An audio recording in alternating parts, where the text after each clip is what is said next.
Madame, mademoiselle, monsieur, bonsoir, très heureux de vous retrouver pour un nouveau numéro de Week-end Sport. Nous allons revenir sur toute l'actualité de ce week-end et parfois même l'actualité d'avant week-end, puisqu'il y a eu le tirage au sort des demi-finales de la Coupe d'Algérie hier, mercredi, ici même dans ces studios, dans le studio 2 de la télévision algérienne.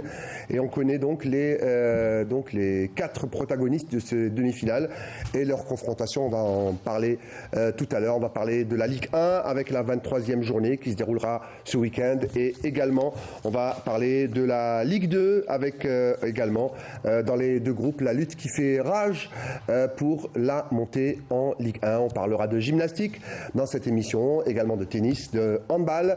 Tout cela, vous allez le découvrir dans un peu moins de 50 minutes dans cette émission, et comme chaque semaine, il m'accompagne pour décrypter l'actualité footballistique. C'est Djilali Touzi qui est avec nous. Djilali, bonsoir. Bonsoir Riyad, bonsoir Mohamed. Même on est amoindri, on essaie d'être à la hauteur, et bonsoir à nos chers téléspectateurs. On dit généralement que quand l'arbitre expulse un joueur, une équipe amoindrie à 10 a plus de grinta pour finir le match. N'est-ce pas, Mohamed Haouchi? Vous avez la grinta ce soir? Oui, je l'espère. On va colmater les brèches, comme dirait l'autre. En tous les cas, content d'être avec vous ce soir. Un trio de charme quand même, tout en espérant qu'on passera une belle émission. Tout cela au profit de tous ceux qui nous suivent ce soir sur Canal Alger. Vous êtes en forme, dopé au couscous ce soir. Oui. Alors, je le disais avant de commencer à égrener l'actualité de ce week-end, on ne commencera pas cette émission sans rendre hommage à un de nos confrères, un de nos aînés, mon aîné, que moi j'ai suivi, j'ai regardé pendant plusieurs années, notamment en Coupe du Monde. Je me souviendrai toujours de ces mots qui sonnent dans mes oreilles: Guadalajara, Ouad el-Hijara. C'était Mohamed Merzougui qui nous a quittés. Inna lillahi wa inna ilayhi raji'un. Un grand homme de la télévision, un grand journaliste sportif que vous avez connu, Mohamed Haouchi. Connu et bien connu. J'étais véritablement profondément consterné par la disparition de notre ami Mohamed Merzougui. Je savais qu'il était malade ces derniers temps. Vous savez qu'après avoir donc pris sa retraite au niveau de la télévision algérienne, il a travaillé à Dubaï, dans les pays du Golfe. Il a émerveillé, bien évidemment. C'est un journaliste, je ne vous le dirai pas, des flambeaux, l'un des doyens de la presse sportive télévisée en Algérie. Il a fait en tous les cas la notoriété de la télévision nationale. J'ai eu l'occasion d'effectuer plusieurs missions en Afrique avec lui, par exemple la Coupe d'Afrique des Nations en 1998 au Burkina Faso, à Ouaga. On a passé des soirées magnifiques, et un souvenir qui me revient. Vous savez que Vous en avez des anecdotes. Mohamed Merzougui, c'était l'ami de tout le monde. C'est quelqu'un de très éduqué, de très cultivé. Je rappellerai, pour ceux qui ne savent pas, qui n'ont connu que son profil de journaliste, vous savez qu'il a été un haut cadre de l'État après l'indépendance. Vous savez qu'il a fait l'École nationale d'administration, s'il vous plaît. Il a été chef de DERA, qu'on appelait à l'époque encore sous-préfet, juste après l'indépendance. Il a été sous-préfet à Mostaganem. Ça pour vous dire la grandeur de ce monsieur qui était l'ami à tout le monde. Mais alors, on s'ennuie jamais avec Mohamed. Les anecdotes, les choses, des informations. Il avait, comme beaucoup à cette époque, c'était un commentateur à l'algérienne. C'était vraiment un commentaire très stylé, mais avec cette touche algérienne. Exactement, je vous le dis. En tout cas, approcher, côtoyer Mohamed Merzougui, c'était du luxe, parce que on ne s'ennuyait jamais avec lui. C'est vraiment une compagnie très agréable, très utile, très bénéfique en tous les cas. Je rappellerai, donc on a fait la CAN 98 au Burkina Faso, on a passé de très très belles soirées, de très beaux matchs, mais le souvenir que je garde de lui, c'était en 1990, la première Coupe d'Afrique des clubs champions remportée par la jeunesse sportive de Kabylie. C'était à Lusaka en Zambie, où la GS Kabylie avait gagné petitement au match aller au stade du Saint-Juin, 1-0. On partait un peu sur les rotules, et puis la GS Kabylie a réussi l'exploit de renverser. Petite défaite là aussi 1-0. Il y a eu les tirs au but, où la GS Kabylie, grâce à notre ami Hakim Meddan, sur un 5e tir. En tout cas, moi ce que je voulais dire, ce jour-là, Mohamed Merzougui avait l'honneur de commenter cette rencontre en direct pour la télévision algérienne et pour toute l'Afrique, et on lui avait confectionné, les autorités locales lui avaient confectionné. J'allais vous dire, racontez-nous cette anecdote que vous êtes en train de raconter. Elle est très importante. Parce qu'un journaliste sportif, c'est aussi un aventurier parfois et parfois un baroudeur. Je peux vous dire que j'ai encore des frissons aujourd'hui à l'image, à l'idée de Raymond Morier, ce moment, vous savez qu'on lui a confectionné une sorte de guérite pour dominer un peu le stade, en bois, effectivement, et puis il y a eu des pluies torrentiel 1 heure avant le match. À un certain moment, on pensait même qu'ils allaient renvoyer, reporter peut-être de 24 heures.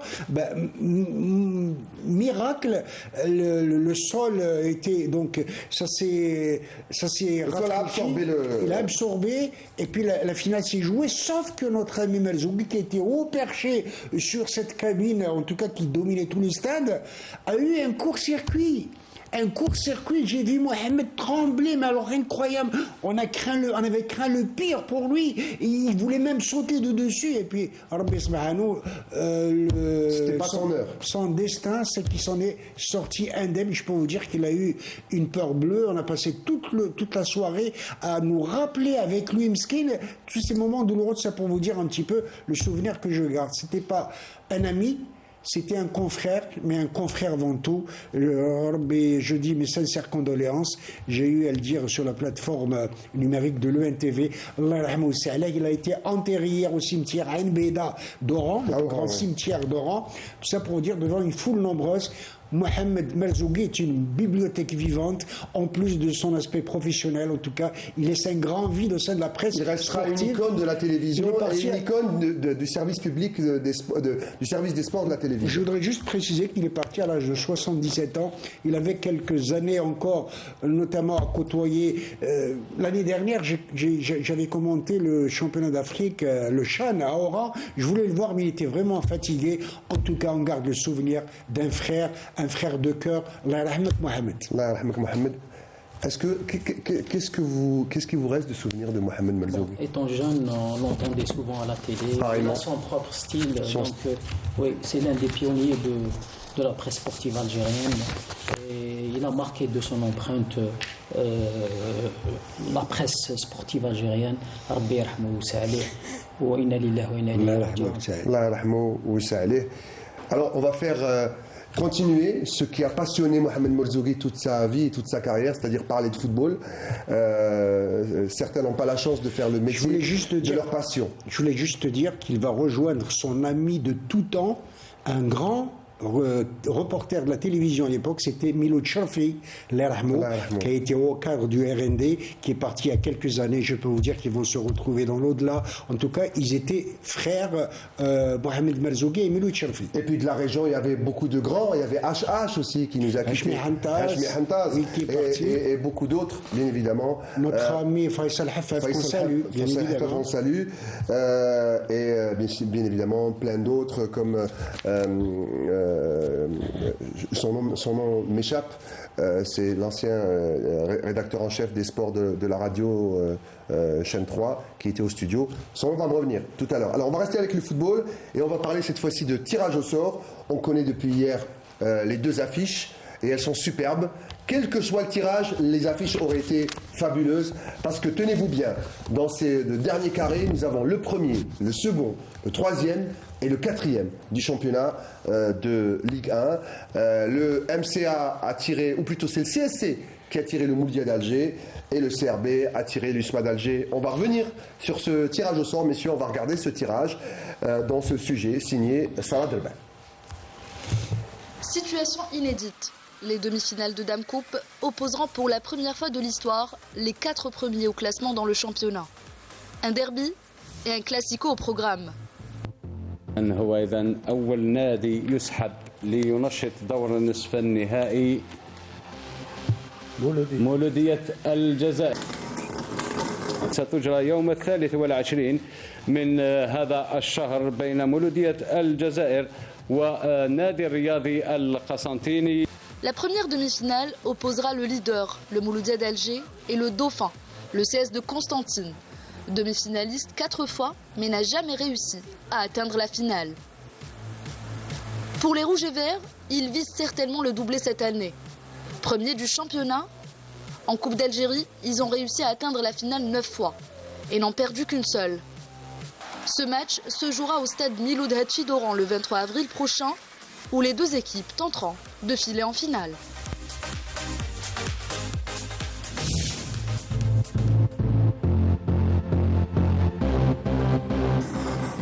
من هو الفريق الأول؟ شباب الوزداد. اتحاد الجزائر هو الذي سيواجه فريق شباب الوزداد في ديربي عاصمي منتظر. La deuxième demi-finale, un derby, mettra aux prises le Chabab Riyadi de Belouizdad à l'USM Alger. Le Chabab a atteint la finale à 12 reprises et en a gagné 8. Alors que les Rouges et Noirs se sont retrouvés en finale 17 fois et ont gagné 8 trophées. Ce derby se jouera au stade Nelson Mandela de Benaki le 24 avril prochain, où les deux clubs algérois sont bien déterminés à atteindre la finale.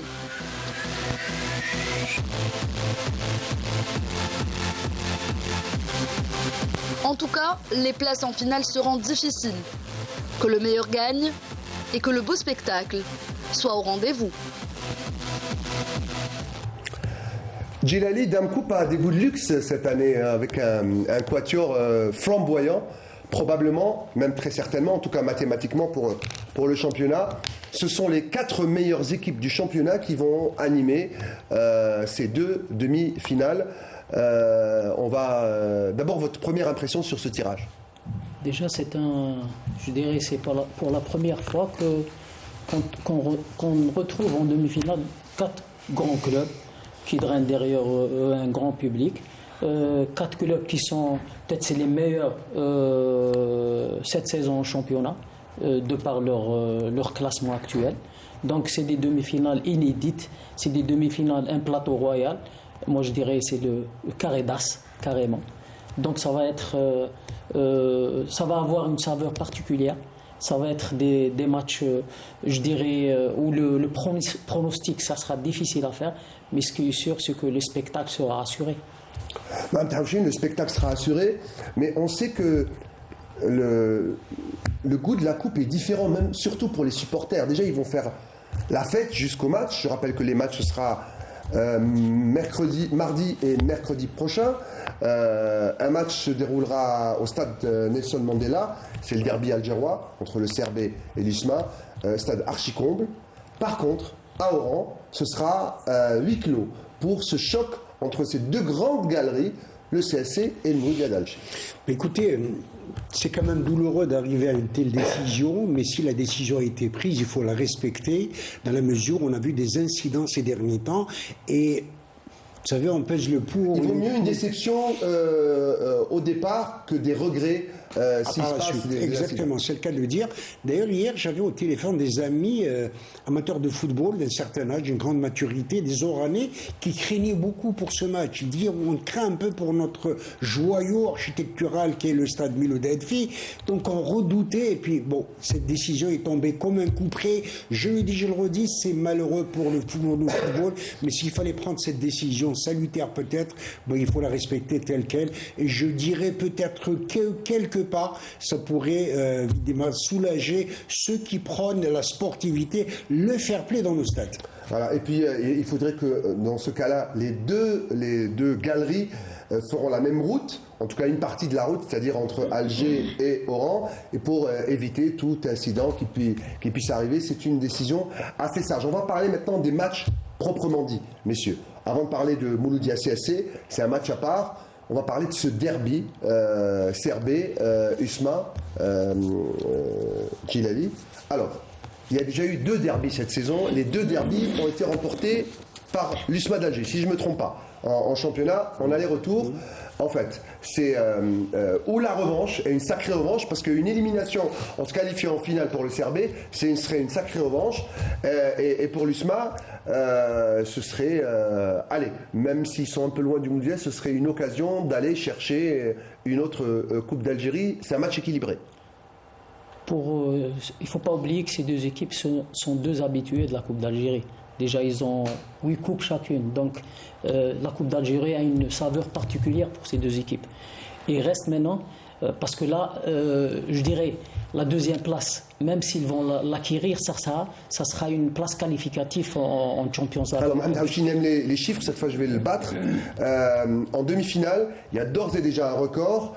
L'USMA d'Alger est l'équipe qui a joué le plus, qui va jouer le plus de demi-finales. 21 demi-finales de Coupe d'Algérie, c'est déjà un record. Mais déjà, nous l'avons dit, je crois que la semaine dernière, c'est aussi le record de main des finales. 17 finales. 17 finales et 21 demi-finales. Mais c'est beaucoup.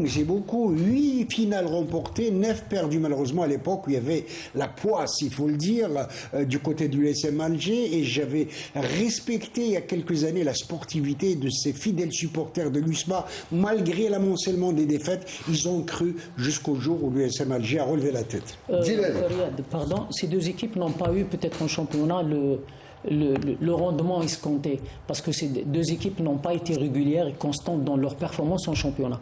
Mais en coupe, ça sera différent. Et ces deux équipes, lorsqu'ils veulent hisser le niveau, ils ont les capacités, ils ont les moyens, ils ont les joueurs pour. Donc ça sera un match, je dirais, riche en émotions. Ça sera un match très difficile, mais je pense que les deux équipes vont se donner à fond, parce qu'il faut qu'ils sortent avec, je dirais, une consécration cette année.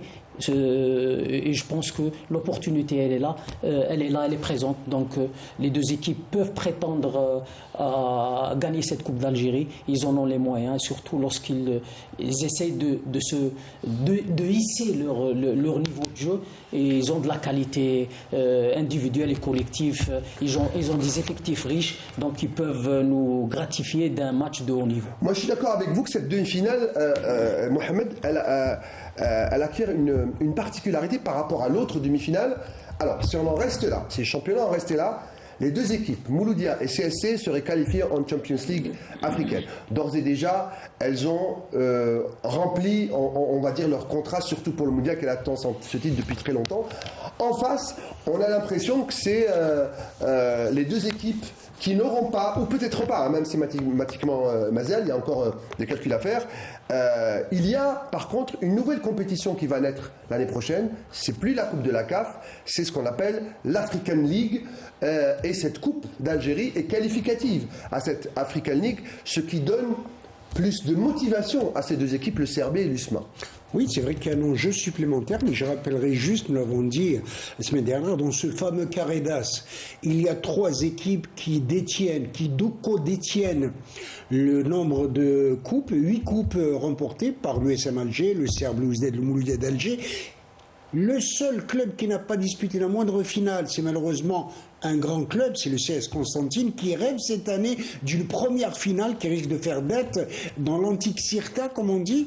C'est pour vous dire, en tout cas, si le CS Constantine ne venait pas à exaucer son rêve, c'est-à-dire remporter un premier trophée, il aura nécessairement un premier record. Sur les 3 équipes qui ont 8 coupes, il y en aura une équipe qui va remporter 9 coupes, et ça va être donc une nouvelle ère. C'est énorme, c'est un record. Voilà, Djilali. En ce qui concerne le match de l'USMA, J'allais vous lancer, voilà, il fait des questions, il répond. J'allais vous relancer sur ce match. D'abord, il y a un acteur très important. Oui. Et nous, on rappelle ici qu'on est justement pour le fair play, pour la sécurité, sinon on ne peut pas pratiquer le sport. C'est une très très bonne décision, mais techniquement, sportivement, on ne peut pas ne pas poser la question. Est-ce que le paramètre public, c'est-à-dire les galeries qui ont porté ces deux clubs durant tout ce championnat, est-ce que c'est un paramètre qui va être important dans le scénario du match? Surtout dans ce genre de compétition en Coupe d'Algérie, je vous ai dit tout à l'heure qu'il y a une particularité, il y a une saveur particulière, il y a un engouement particulier. Donc ça on peut pas l'effacer. Il y a un autre paramètre qui est important qui rentre en jeu. Il ne faut pas oublier que cette équipe de l'USMA a joué 4 matchs en l'espace de 10 jours. D'ailleurs, il y a le facteur, je dirais, récupération qui peut peut-être balancer, influer le rendement. Et surtout on peut ne pas avoir le niveau physique lors de ce match du côté de l'USMA par rapport aux 4 matchs qu'ils ont joués en l'espace de 10 jours. Donc le facteur récupération est très important dans ce match. C'est vrai qu'ils ont joué 2 fois la semaine dernière, ils vont jouer ce week-end, et puis jouer la coupe en milieu de semaine. La demi-finale de la Coupe de la CAF qui vont jouer dimanche. Ça va peser. Ouais. Alors, messieurs, on a parlé du SMA CRB, ça semble équilibré, difficile de pronostiquer entre les deux formations, même si l'USMA en championnat, elle mène au point, puisqu'avec ses 2 victoires. mais du côté du Mouloudia CSC. Le Mouloudia qui donne l'impression d'écraser tout sur son passage. J'étais dans un magasin ce matin, c'est véridique ce que je vous raconte, je rentre dans le magasin pour acheter quelque chose et je reconnais le vendeur avec le maillot du Mouloudia, vert et rouge, et le bob, le bonnet qui va avec. Et je lui ai dit, comment on dit déjà, et il me dit, ça veut dire, c'est une expression qu'on dit, ça veut dire il y a des années où une équipe semble imbattable. Est-ce que Mohamed Houchim, le Mouloudia est imbattable cette année? Je crois que nous l'avons dit et redit plusieurs fois, le Mouloudia d'Alger, une équipe redoutable cette année, les chiffres l'attestent au niveau du championnat national, mais attention, la coupe n'est pas le championnat. En Coupe d'Algérie, tout est possible. D'ailleurs, on a vu le CR Belouizdad qui a peiné face à l'Olympique d'Arbo, qui joue en Ligue 2, ils ont peiné face à l'Espérance de Mostaganem, qui les ont entraînés jusqu'au tir au but, prolongation et tir au but. Tlemcen qui a été héroïque face au Mouloudia. 2 petits buts à 0. Mostaganem qui avait frôlé l'exploit face au Chebab Belouizdad, excusez du peu, qui est un spécialiste de la coupe. C'est là pour vous dire en tout cas que Mouloudia d'Alger, CS Constantine, ça va sur du 50-50. Et bien évidemment, on dit généralement qu'en coupe, les matchs de coupe ne se jouent pas, ils se gagnent. Ça va se jouer sur les tripes, en cœur, engagement physique et surtout sur le mental. Et sur ce plan-là, je peux vous dire, les pronostics sont ouverts. Alors, il y a un autre paramètre encore inédit cette saison. Il a débuté en quart de finale. Et là, ça va être un acteur très important. C'est l'assistance vidéo. Très important. On a vu le 3e but de l'USMA qui n'avait pas été validé et qui a fini par être validé par la vidéo. Il y a un penalty qui au début n'a pas été accordé au Mouloudia et qui finalement a été accordé grâce à la vidéo à la demande. Est-ce que, pour vous, cette vidéo a révolutionné, avant de révolutionner l'année prochaine le championnat, est-ce qu'elle est en train de révolutionner? Écoutez, on l'attendait, ça fait des années qu'on attendait la VAR aujourd'hui. Elle peut en tous les cas, c'est vrai qu'elle casse un peu le rythme, le suspense du football traditionnel, mais je pense que pour réinstaurer la justice et la justesse dans les décisions d'arbitre, il est important que la VAR soit, écoutez, elle est valable dans tous les terrains du monde, en Europe, en Amérique latine, un peu partout. Maintenant qu'on l'applique en Algérie cette année, je crois qu'on a opté pour la location de matériel au niveau d'une société portugaise, mais je pense que la fédération est en train d'acquérir donc un matériel adéquat qu'il faut installer même pour le championnat, et je pense que c'est une bonne chose en tout cas pour éviter de grosses erreurs d'appréciation. Ça permettra, pardon, je vous ai coupé, ça permettra aussi à nos jeunes arbitres d'être formés sur cette nouvelle technologie et ce matériel. Nous avons déjà des spécialistes, qui vont former les autres, c'est ce que je voulais dire. Ben Brahim, qui est une icône sur le plan africain en matière de VAR, tout comme Rorbel aussi. Rorbel, donc je vous le concède, qu'il y ait des jeunes qui prennent le relais, en tous les cas, pour accéder à l'apport précieux du numérique aujourd'hui, de l'informatique, de l'électronique, pour améliorer en tous les cas la justesse des résultats de championnat de football. Juste pour vous dire que Rorbel avait été à la VAR pour Mouloudia Tlemcen. Oui. Pourquoi la VAR elle est indispensable, Riyad, actuellement dans le football moderne? Parce que le football moderne va plus vite. Donc parfois les actions dépassent les arbitres. C'est pour ça que la VAR est indispensable. Parfois il y a des actions que l'arbitre ne peut pas voir. Mais en ce qui concerne, si vous permettez, en ce qui concerne le match du MCA et du CSC, je pense que même en championnat, la seule équipe qui peut concurrencer le Mouloudia, c'est le CSC. Il faut pas, la différence entre les deux équipes, ça se situe où? Le mauvais entame du championnat du CSC a fait que le Mouloudia a pris de l'avance. Si le CSC avait fait un entame, je dirais parfait, je dirais que en ce moment on serait peut-être à 2-3 points d'écart, pas plus. Il ne faut pas oublier que le CSC, la seule équipe qui a battu le Mouloudia en championnat au match aller. De deux, le CSC est imbattable dans cette phase retour. Donc vous voyez, donc il y a un paradoxe. Depuis l'arrivée de Amrani au CSC, le CSC ne perd plus. Donc c'est une équipe très coriace qui renferme de joueurs de qualité. Donc ça va être un match très Quel difficile. suspense, vous parlez de la VAR, et ça permet donc à l'arbitre de faire le moins d'erreurs, mais ça n'excuse pas le mauvais comportement des joueurs envers l'arbitre. Moi je voulais ici revenir sur certains comportements, notamment je ne me souviens plus de son nom, à Madame l'arbitre du match Mouloudia. Rada, c'est Madame Rada, c'est ça. Oui. Je m'en souviens pas. Et là, je voulais sortir un petit carton rouge pour Youssef Belaïli, pour son comportement, parce que ça a fait le tour des réseaux. On n'en parlerait pas ici. C'est très important d'abord de respecter un arbitre. C'est lui qui a la décision finale dans un match. Cette femme arbitre faisait son premier match, donc il fallait un peu lui faciliter la tâche. Ce n'était pas lui facile, même si elle a parfaitement terminé son match. Et puis, quand on est un grand joueur, quand on est une autorité, on a une mission encore plus que bien jouer au football, c'est de donner une belle image aux enfants, aux fans qui regardent. Donc, il est très important, pour être un grand joueur de football, il faut bien jouer au football et aussi respecter les règles et avoir certains principes. Eh bien, écoutez, Riyad, moi je suis entièrement d'accord avec vous dans la mesure où ça a été une grande première. Vous imaginez un quart de finale de Coupe d'Algérie arbitré par une arbitre femme. Sincèrement, moi, ça m'a fait plaisir, ça m'a fait rougir de fierté dans la mesure où une jeune arbitre, 24 ans, cette jeune sétifienne, en tous les cas, qui est dirigée d'une main de maître, il faut le faire devant 50 000 spectateurs, s'il vous plaît, au stade du 6 C'est vraiment un juillet. test extrêmement difficile. Le temple du football algérien, il faut le faire. Quelle tension, quelle pression. La pression. Et en tout cas, bon, il y a eu que malheureusement, bon, écoutez, dans l'ensemble, elle s'en est bien tirée, sauf qu'il y a eu donc ces petits accrochages avec Belaïli, qui est un joueur de tempérament, on le sait, mais qui a tout intérêt en tout cas à garder son calme et son statut d'international. Moi, j'ai beaucoup apprécié, par exemple, l'attitude du capitaine d'équipe Tlemceni Mebarki, qui contestait chaque fois, mais avec beaucoup de retenue, beaucoup de politesse, beaucoup de correction, de respect pour l'arbitre.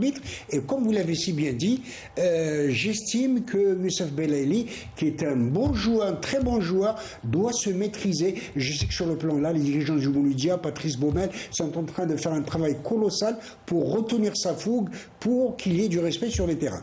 Si vous voulez, allez-y. Ça reste quand même un geste pour un joueur de renom, un joueur qui a fait toutes ses classes en équipe nationale, un joueur qui a joué en Europe, qui reste l'une des idoles des jeunes, surtout les supporters du Mouloudia. Donc c'est une image qu'il faudrait qu'elle soit... Rada Mouha, voilà comment elle s'appelle, l'arbitre. Rada. Oui. Donc c'est je dirais, ça reste quand même condamnable. C'est pas l'image qu'on veut garder de lui, en fait, c'est ça. Surtout... De par ses qualités techniques, de par son expérience, de par ses aventures, que ce soit en Europe ou en équipe nationale. Donc c'est des gestes à éviter. Voilà, donc que le fair play règne dans ces demi-finales, messieurs. Vous allez commenter un superbe match dans un stade qui commence à devenir mythique. Déjà, les Bafana ont joué dedans. Il va y avoir un énorme derby. Usma-CRB ou CRB-Usma, c'est pas important. Ce sera sur Canal Algérie. Bah écoutez, CR Blues Dead, USM Alger, une finale avant la lettre aussi, il faut le dire. Moi, sans me faire rajeunir, je me rappelle les grandes finales d'antan entre le CRB et l'USM Alger.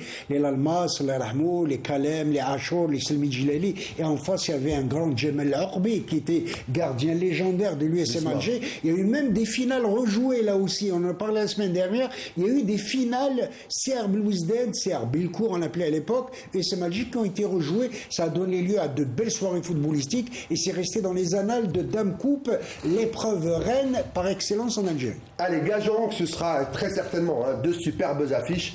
Et quoi qu'il arrive, messieurs, quoi qu'il arrive, on aura une magnifique finale de Coupe d'Algérie. On va rester avec le football tout de suite et on va parler de la Ligue 1 qui en est à sa 23e journée. Mais ah oui, c'est vrai qu'il y avait qu'est-ce que je ne ferais sans Djilali, l'œil du coach. Pardon Amina, je vous j'emboule les crayons. L'œil du coach spécial Coupe d'Algérie.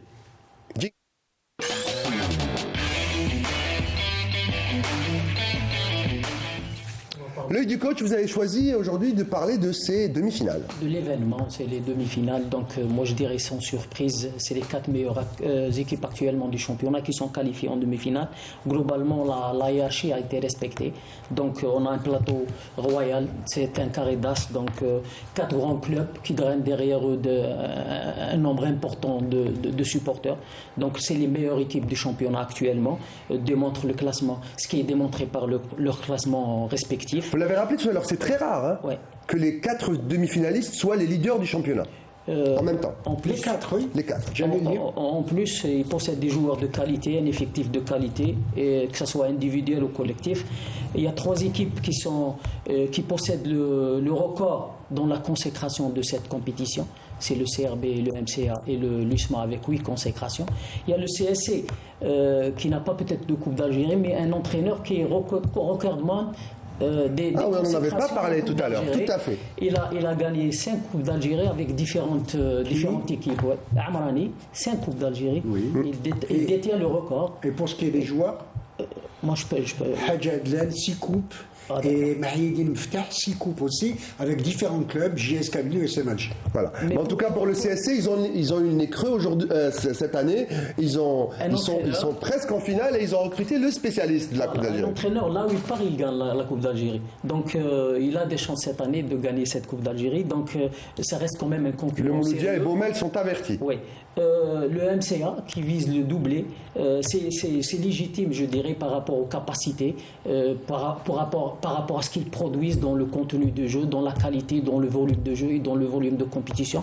Et surtout, ils ont cette, je dirais, cette motivation qui est supplémentaire parce qu'il y a une ascension flagrante dans les victoires. Il y a une dynamique de victoire. Donc, ils ont cet ADN de la réussite. Donc, ils sont bien partis pour réussir le doublé. Mais une chose est sûre, c'est que nous avons 2 finales alléchantes et prometteuses et le spectacle est assuré. Spectacle assuré, c'est ce qu'on va vivre cette semaine. Restez bien accrochés à vos sièges puisque le spectacle sera sur la télévision algérienne. On reste avec le football. Jingle Ligue 1.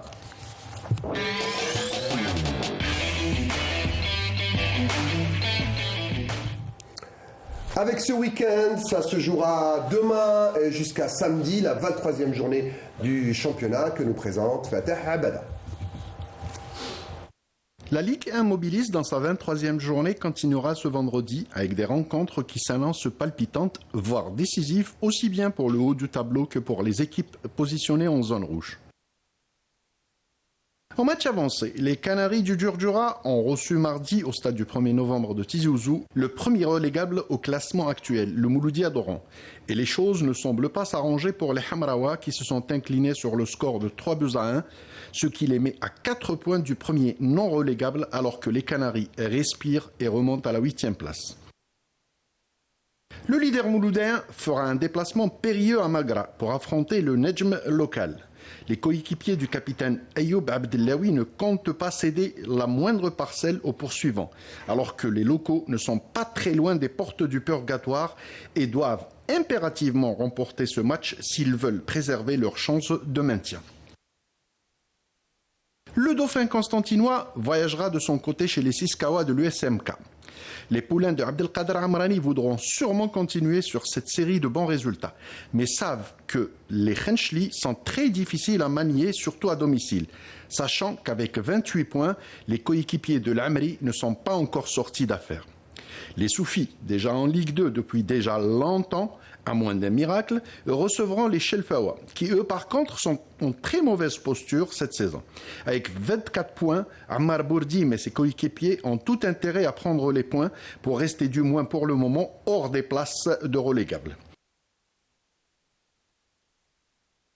L'entente de Sétif, 5e au classement et qui alterne le bon et le moins bon, cette saison devra profiter de la venue des gars de la Sawara pour conforter leur place au pied du podium. Alors que leur adversaire du jour, qui se porte un peu mieux depuis l'arrivée de Fouad Bouali à la barre technique, voudront sûrement se mettre très vite à l'abri de toute surprise dans une saison que les Béchari voudraient oublier très vite. Le quadruple champion en titre, le CR Belouizdad, ne désespère pas de vouloir rattraper le leader.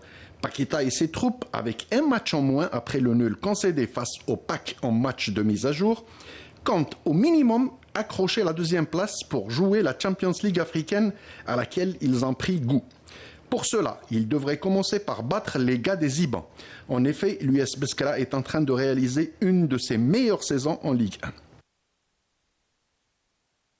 Le Parado Athletic Club recevra pour sa part le MC El Bayed, 2 équipes du milieu du tableau, même si les Pakistes sont mieux lotis et plus à l'abri que les gars d'El Bayed, qui ne comptent que 28 points et donc pas encore tirés d'affaire. Enfin, le match devant opposer l'USM Alger à l'ESC Ben Aknoun est reporté à une date ultérieure pour cause de participation des USMistes à la demi-finale de la Coupe de la CAF. Voilà donc pour cette alléchante journée. Et maintenant, place au ping-pong traditionnel de la semaine.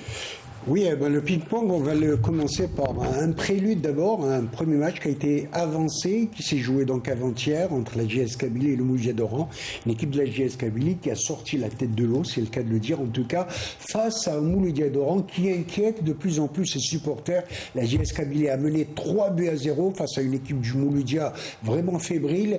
Bien évidemment, des appréhensions du côté de Sidi Laouali. Les deux équipes avaient un besoin pressant en points, surtout pour la GSK. Après pas mal de contre-performances, ils étaient dans l'obligation de revenir et surtout d'essayer de se rapprocher beaucoup plus de cette place au milieu du tableau et pourquoi pas réussir à atteindre le podium. Pour cette équipe du MCO qui alterne le bon et le moins bon, c'était une occasion aussi pour essayer de moins revenir avec un seul point. Mais je pense que la GSK, le départ de l'entraîneur a libéré un petit peu les joueurs, ils se sont exprimés et je pense qu'ils ont produit le meilleur match depuis un bon bout de temps. Alors pour demain, 5 rencontres au programme, dont 4 en cours d'après-midi à 16h et une 5e, ça va être à 18h pour CR Belouizdad de US Biskra. D'abord USM Khenchela et CS Constantine, le Dauphin qui va à Khenchela, un match très important, un match compliqué aussi. Cette équipe de Khenchela qui va de mal en mal après, je dirais, la défaite en Coupe d'Algérie. Ils se sont inclinés contre Ben Aknoun, donc c'est une équipe qui doute en ce moment. Le CSC, c'est une équipe qui carbure bien en ce moment. Ils sont sur une dynamique de bons résultats. Donc ça va être un match compliqué, mais le CSC, avec la détermination qu'ils ont, avec ce qu'ils ont comme... Ils ont le vent en poupe actuellement, ils peuvent revenir avec un résultat positif. Djilaline Chaud empoignade à Magra qui joue sa survie en National 1 face au leader incontestable, le Mouloudia d'Alger, qui ne jure que par la victoire. C'est un match compliqué entre deux équipes aux objectifs diamétralement opposés. Une équipe qui cherche à avoir le maximum de points pour s'éloigner de la zone des relégables. Une équipe qui veut confirmer et qui veut encore distancer ses poursuivants immédiats. Donc ça va être un match très compliqué où le pronostic est très difficile à faire. L'US Souffle, la lanterne rouge, qui je pense a déjà baissé les bras malheureusement, qui va recevoir l'AS Schleff, qui a tout intérêt en tous les cas à remonter la pente. Et ils ont une opportunité là, ils partent à Souffle qui a déjà les deux pieds en Ligue 2, donc cette équipe de Schleff a l'opportunité. Doit prendre des points. Ouais, elle a l'opportunité et elle a l'effectif elle a la qualité, donc ils peuvent revenir avec un résultat positif. Pour terminer l'après-midi de demain, donc, match équilibré, une belle affiche, entente de Sétif, Djihad Saoura. Deux équipes qui sont en train de chercher une place au podium, qui convoitent une place au podium, donc ils sont pas loin, donc c'est l'entente où la GS Saoura ont besoin de points, donc ça va être un match, une empoignade très chaude, ça va être un match compliqué et je pense que la victoire sera l'équipe la plus déterminée, la plus volontaire. 5e match de demain, fin de journée, Chebab Belouizdad contre l'US Biskra à 18h. Et le CRB, s'il veut toujours s'accrocher à cette deuxième place qualificative en Coupe en Champions League africaine, donc ils sont dans l'obligation de gagner ce match, surtout après la contre-performance contre Paradou, donc ils sont obligés de gagner, mais attention, cette équipe du Biskra, surtout à l'extérieur, elle peut causer des problèmes au CRB. Très bonne à l'extérieur et surtout, c'est vrai ce qu'il a dit Fatah Abada dans le sujet, Biskra est en train de faire une de ses meilleures saisons en Ligue 1. Actuellement,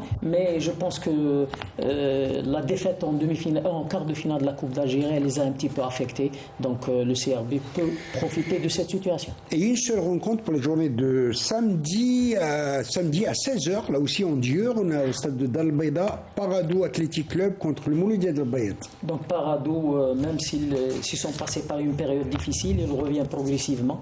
Ils ont réussi à ramener un match nul du 5 juillet contre le CRB. Donc ils veulent confirmer cette équipe de l'Bayad, je pense que il passe par une période très difficile, donc le Parado a cette opportunité de gagner ce match. Enfin, on sait que donc un match a été reporté, bien évidemment, l'USM Alger contre l'US Benaknoun. L'US Benaknoun qui, la semaine prochaine, va recevoir la JS Kabylie au stade de Dal Bayda. Là aussi, une très belle affiche. Très belle affiche pour des équipes qui cherchent des points. Voilà pour la Ligue 1, messieurs. On va aller très vite. On va passer à la Ligue 2 avec un sujet préparé par Sidi Ahmed Bouraïm. Et avant ça, le jingle Ligue amateur, Ligue 2.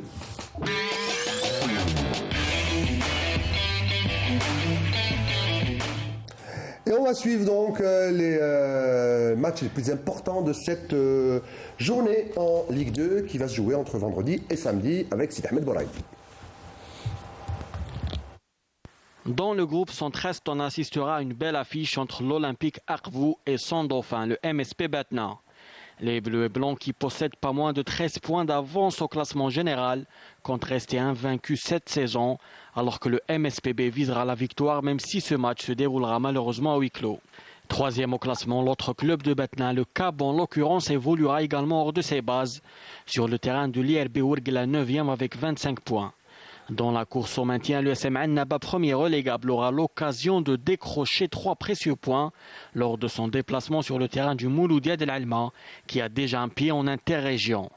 Dans le groupe centre-ouest, le leader, l'US Mostaganem, évoluera sur le terrain du Skafr Mismiliana, réputé intraitable à domicile. Le RCK Dauphin, à 5 points de la première place, aura a priori la tâche facile en se déplaçant chez l'Olympique de Médéa. Les Koubéens viseront la victoire pour rester au contact de l'ESM et rêver encore de l'accession. Dans le bas du classement, les matchs Nasr Houssindaï, RC Arba'a et Wydad Boufarik GSM Tiaret sont à suivre. Et voilà, on parlait des supporters de Mostaganem, hein, c'est ça. Hein.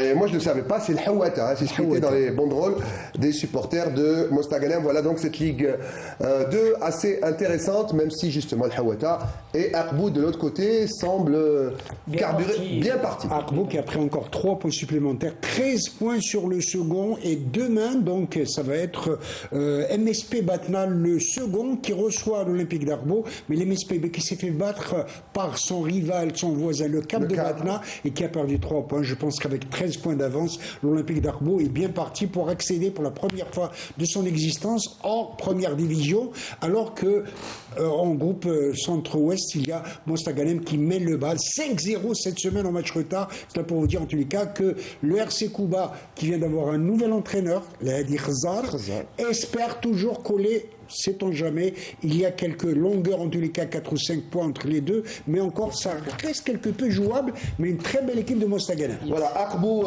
ça semble plier. De l'autre côté, Mostaganem qui s'est fait coiffer au poteau l'année dernière par Ben Aknoun. Cette année, elle va s'accrocher et elle compte bien ce qu'elle a raté l'année dernière, essayer de le réussir, même si Kouba espère encore. Voilà donc. C'est 5 points d'écart, c'est pas une C'est difficile à rejoindre, surtout que c'est la dernière ligne droite. Voilà donc pour le foot, on va passer au championnat d'Afrique des clubs vainqueurs de coupe. C'est du handball, tout de suite jingle handball.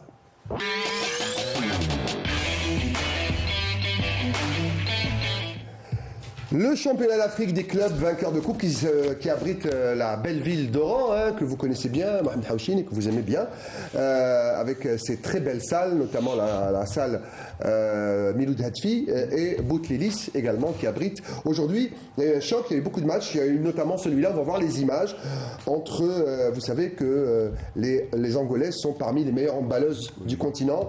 Alors le Petro qui affrontait l'équipe vainqueur de la coupe en Algérie, l'équipe de Boumerdès, très chère à notre présidente, qui était la présidente du club de Boumerdès. C'est bien, c'est très logiquement que les filles du Petro l'ont emporté 31-23 dans ce match. Mais c'est bien hein, comme ça que les équipes, les jeunes équipes algériennes se frottent aux meilleurs du continent. C'est un score honorable en tous les cas pour les jeunes de Boumerdès, vous l'avez si bien dit. Face aux Angolaises, Petro est une équipe imbattable sur le plan africain, handball féminin. Il y a 2 clubs, hein, le Petro et le Primero. Le Primero Agosto. Voilà. D'ailleurs, qui sont bien distingués dans cette compétition. En tout cas, c'est un score honorable pour les jeunes de Boumerdès que nous félicitons. Et voilà donc pour ces images de handball et le championnat se poursuit. On va voir cette dernière action pour les filles du Petro et c'est dedans. Voilà, on va passer tout de suite maintenant au tennis. Alors on va me dire si on a le jingle, si on n'a pas le jingle de tennis, c'est pas grave. On va voir quelques images. Mohamed Haouchine et on a nos filles qui sont en finale de ce championnat d'Afrique des U16 des moins de 16 ans. Bah écoutez, c'est de bon augure, ça veut dire que la relève est quelque part assurée. Et sur ce plan-là, il faut dire qu'il y a un travail en profondeur qui se fait, notamment au niveau d'Alger, un peu partout. En tout cas, c'est une très bonne nouvelle, une très bonne information qui va encourager nos jeunes tenniswomen. Elles sont jeunes, elles ont 16 ans. Alors, c'est la paire algérienne qui l'a emporté face à une paire marocaine. Marocaine, ben, je pense que c'est un bon résultat en tous les cas qui honore le tennis algérien. Alors, je crois que c'est la jeune Badache et Kautar, donc, qui se... Vous allez le retrouver dans vos fiches. Il suffit juste Maria Badache et Kautar Abidat. Voilà. C'est ça. Bon, ça va, Alzheimer, c'est pas pour tout de suite. Je commence quand même à me rappeler. Bravo. Alors, les le filles. score 4-6, 7-6, 17. 17. Et les filles sont en finale donc de ce tournoi africain des moins de 16 ans et ça se passe au tennis club de Badjarrah. Je sais que Ahmed Al-Aribi qu'on salue joue souvent et manie la raquette le week-end. Est-ce que ça vous arrive de jouer au tennis, messieurs? Non, beaucoup plus le foot. Moi, je ne joue plus, jouer façon Je squash. me suis initié au tennis il y a quelques années, au stade de Lopov, à la piscine à Tizi Ouzou. Mais Ahmed Al-Aribi, je vous donne un tuyau. Il faisait même du tennis, même du temps, il était footballeur encore au CA. Il joue bien au tennis. Hein. Une chose est sûre, il faut avoir une condition physique Exceptionnelle et il faut beaucoup se muscler le dos. Sauf qu'il s'est payé une belle entorse cette semaine sur un cours de tennis à Bourg-Kif. Alors, il nous en parlera peut-être la semaine prochaine, hein, mais souvent, les gens ne connaissent pas ce qu'on appelle le tennis elbow. C'est une douleur au dos qui peut parfois faire arrêter des carrières. Stéphane Edberg, par exemple, le Suédois qui était numéro 1 mondial à une époque, dans les années 90, juste après Stéphane Ivan Lendl, le Tchèque, il a arrêté sa carrière parce que son dos ne pouvait plus supporter. C'est des blessures parfois fatales. Hein, Alors que mon favori Nadal a annoncé sa dernière saison à l'échelle internationale. Rafael Nadal, en tout cas, qui connaît l'espagnol, qui malheureusement va nous manquer sur les cours, notamment au Roland-Garros. Alors, je crois qu'il est parent à une icône du Barça. Alors, je vais vous dire comment il est. Il a les cheveux très bouclés. Il est capitaine de la défense du Barça. Il était capitaine de la défense du Barça. Piqué. C'est Puyol. C'est Puyol, voilà. Ils sont de la même famille. Voilà donc pour le tennis. Bravo pour les filles. Et maintenant, on va parler un peu des athlètes qui sont qualifiés aux Jeux Olympiques. Et c'est tout naturellement qu'on arrive à notre rubrique En route pour Paris 2024.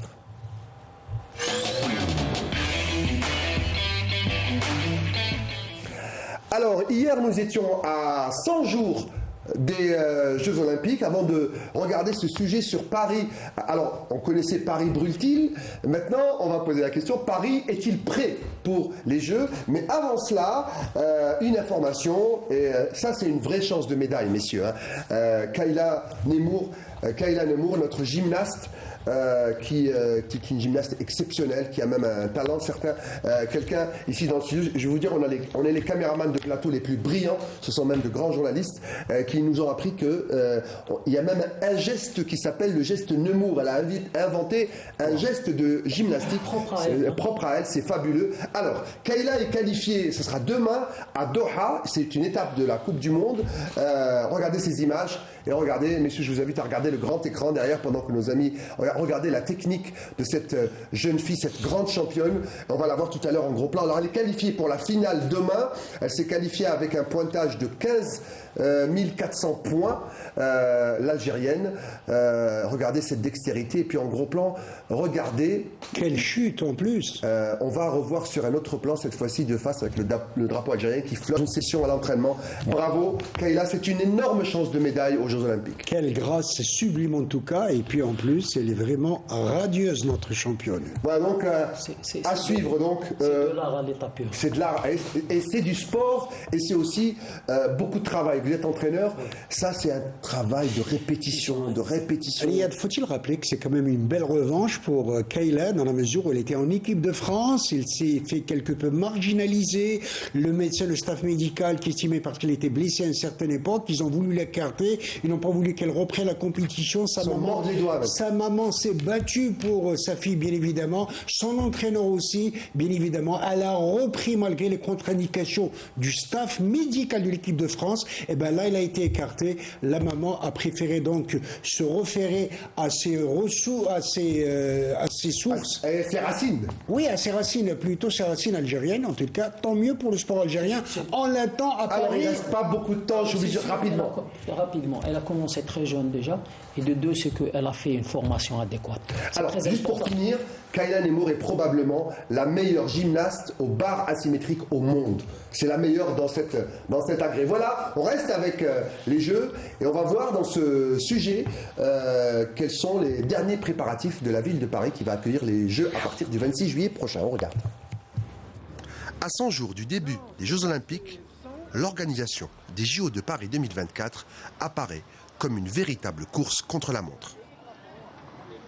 Plusieurs questionnements restent en suspens. Le défilé aura-t-il lieu sur la scène? Le spectacle sera-t-il maintenu? Les sites olympiques seront-ils suffisamment sécurisés? Qu'en est-il des transports en commun?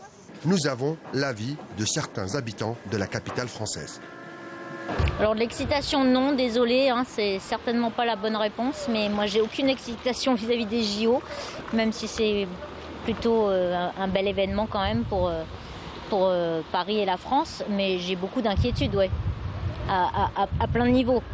L'organisation, les transports, le fait que nous on continue à bosser.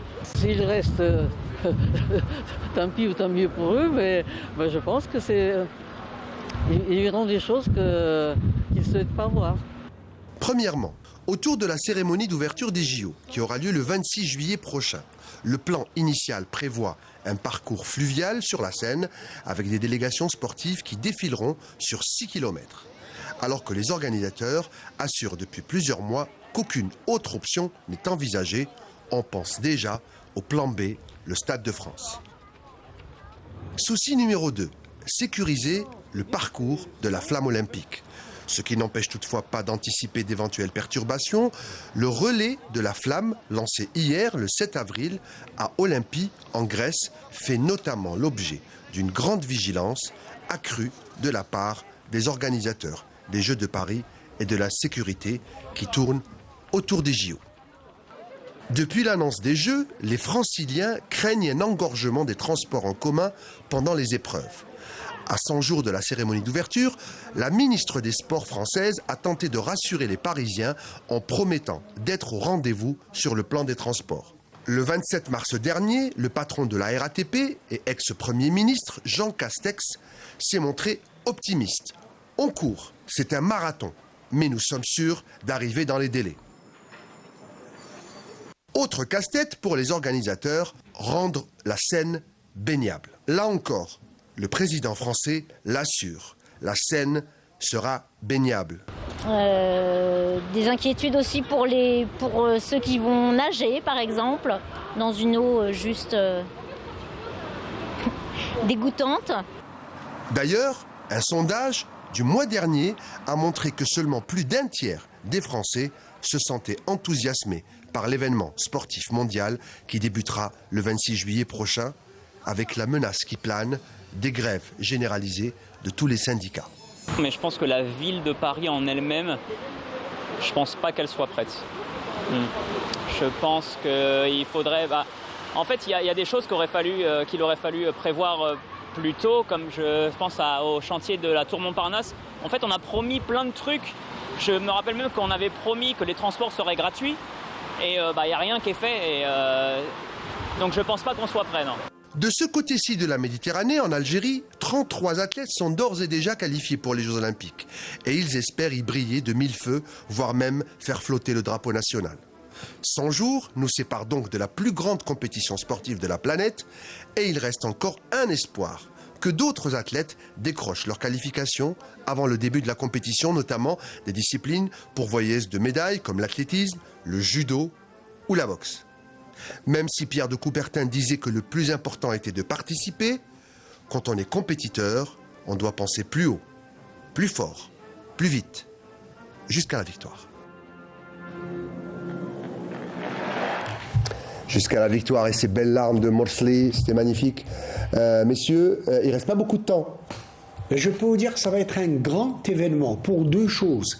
D'abord, Paris a organisé les 8e Jeux en 1924, c'est-à-dire cette année, il y aura un siècle où les Jeux Olympiques vont revenir à Paris, la ville lumière. Mais aussi, c'est le pays à qui ?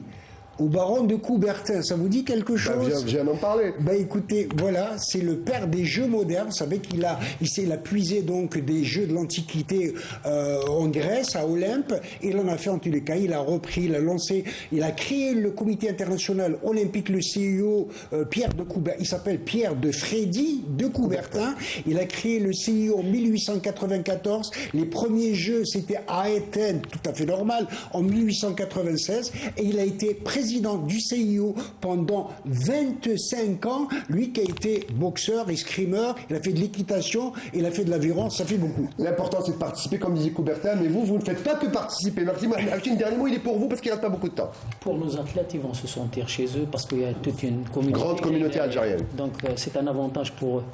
Et on parie des médailles. Merci messieurs, on est limite dans le temps. Merci d'avoir été avec nous. On vous souhaite à vous d'abord messieurs, très bon week-end et à vous aussi mesdames, messieurs d'avoir été avec nous. Très bon week-end et très bonne semaine sur Canal Algérie. Bonsoir.